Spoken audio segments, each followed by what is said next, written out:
Welcome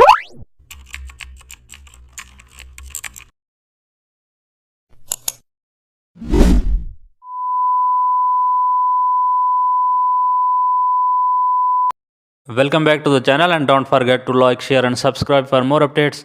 Today we are diving into an exciting tutorial how to create HDR toning for macro photography. Open your macro flowers or insect images, duplicate the macro layer and navigate to HDR toning.